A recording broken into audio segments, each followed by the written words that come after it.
What's going on, guys? Dan here from Skateboard Strength, and welcome to your final installment on this ankle series, reintegration, back into skateboarding.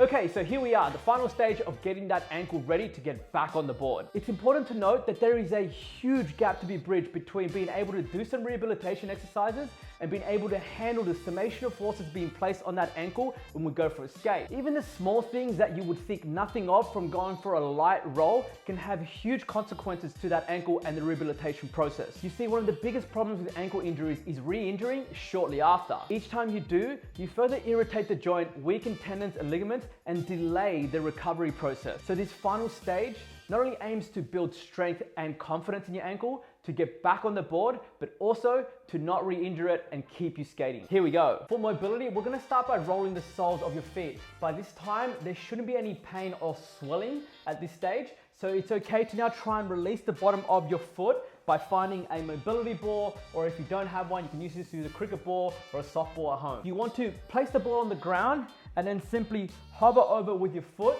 Test the waters first and make sure you don't go so hard or put so much pressure on that it forces you to either hold your breath or wince in pain. This shouldn't be about trying to create pain. Some discomfort is going to be okay, but extreme pain is not what we're after.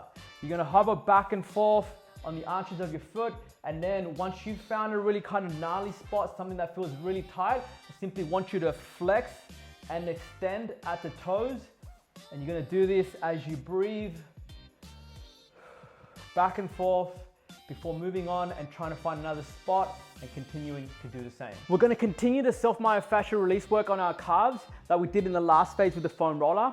So just to recap, you put the back of your ankle onto the roller, you apply pressure with your top foot like so, and then simply roll back and forth here, if that's all you can tolerate. If you can go a little bit harder, you can actually prop up onto your hands to apply a little bit more pressure. So you wanna come through at different angles, back and forth, and then I want you to actually plant your bum down, start at the back of your ankle again, apply pressure, and I want you to flex and extend at the foot, again coming through on different angles before you continue to roll your way up as you flex and extend at the foot until you get all the way up to the back of your knee. For this ankle mode, you're basically just gonna get yourself into like a half lunge position. We're gonna test what we call a dorsiflexion of the ankle. So trying to get your knee over your toes. So I basically just want you to kind of prop yourself up so you have some support, get close to the wall, and then you're gonna test the boundaries of how far you can get your knee over that toe and coming back and forth. Now again, you don't want any irritation at the front of the ankle, all right? So if you start to feel that, stop there because you've reached your capacity or your range. Stop, hover there, breathe into it, and just hold for the required amount of time. You can then come back and forth, try and increase that range just that little bit more. Again, don't force it. You're just trying to go back and forth. Eventually, you kind of want to be able to get to the point where you can bring this leg in a little bit closer and just kind of sit in that position for a bit. Apply some weight to the top of your knee to allow you to force that dorsiflexion, that knee over toe, and just hold in this position. Just ensure that as you're coming forward, that you're not severely letting the knee buckle in order to try and cheat that range or come out. You want to try and get that knee over that toe as much as possible, and then hold in that position. For proprioception, I'm gonna get you to loosen your trucks as much as you can handle to go through these exercises. So at the start, the ankle's gonna be quite unstable, so you may not be able to loosen too much, but as you get better, you can loosen a bit more and more to add more stimulus. From there, you're gonna perform your toe touches. So you're gonna go soft bend at the knee of the leg that stays on the board, making sure your knee is over the toe and not buckling in. Then you're gonna go one touch at the front, one out to the side, one back as far as you can, and then one in and around. You have two variations of this. One where I want you to keep the board flat and level as you go and engage through your touches. And then the second variation is, as you come forward, I want you to tip the board forward, come back in the center, keep it center foot side. As you come back, I want you to tip the board back, come back in the center again, and then out to the side, again, you keep it level. From there, we're gonna do the same thing with the toe touches, but with the board forward, challenging that lateral stability at the ankle. So you're basically gonna try and have your foot in the center again, and then again, you're gonna go forward, side, back, nice and slow, You see that ankle starting to wobble, and then all the way out to the side, come back and go again. Again here, you got the two variations. One where you keep the board level, and the other one where you try, as you come forward, you come out to the side, you try and tip the board laterally a little bit, as much as you can. This one's a bit harder. Back and around the other side, you tip the board to the other side. This next exercise, you're gonna need a band to perform your lateral flicks. You're gonna sit yourself down in your seat, grab the band, and then wrap it in and around up into that midfoot.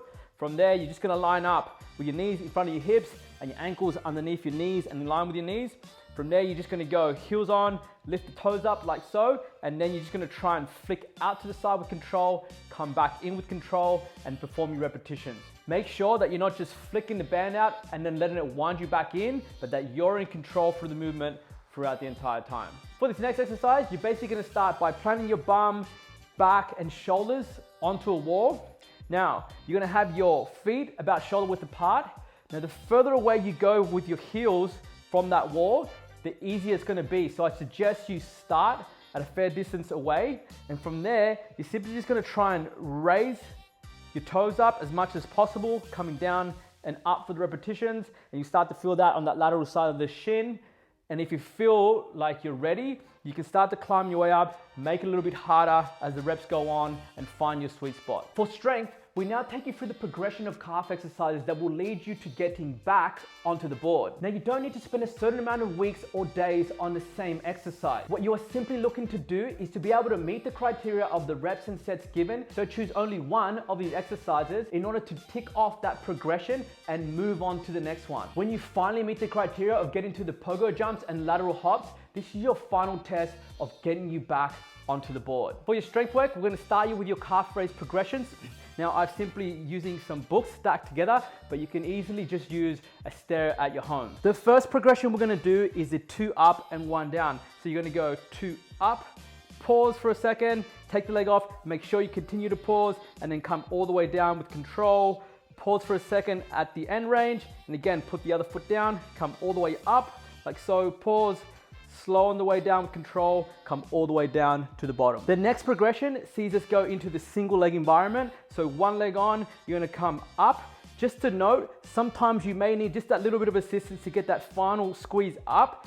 That's fine. Use that other leg and then continue to go down, hold, and then come up till eventually you can get that range with that single leg. The next one is your split stance calf raise. So get yourself into like a half lunge position, back knee is just behind the hip, and then the front knee is pretty much in line with that ankle. From there, you have about the midfoot on to your box or your stair or whatever you're using, and you're simply going to reach with the other arm and then try and go into your calf raise like so, all the way down, reach into that calf raise, up, little pause up top, and continue for your repetitions. One of your final progressions is the pogo jump. So the aim here is to be really springy, up and down. And as you come up into the air, you want to try and flex at the foot, come down, spring out, and again, as quickly as possible for the allocated time. Your lateral hop is gonna be done in a similar fashion, only this time, you're gonna try and do the same thing, try and stay on the ball of your foot, minimal contact with the heel, and you just go side to side for the required amount of time, and then you swap to the other side. And there you have it, your complete guide to getting you back on the board after an ankle injury. It's important to note that on your first sessions back, you take it slow in reintegrating that ankle back into skating. Even with all of these exercises, the demands placed on your ankle and calf in skating is huge. So take your time to build the confidence and tolerance on the ankle. The last tip I'm gonna give you is that when you return to skating, it is highly recommended to strap that ankle to prevent re-injury or re-rolling. So look out for this quick guide on how to strap ankles for skateboarders coming out soon. Hope you found this series helpful. If you have, don't forget to hit the like and subscribe button. And as always, don't forget to share it with your friends.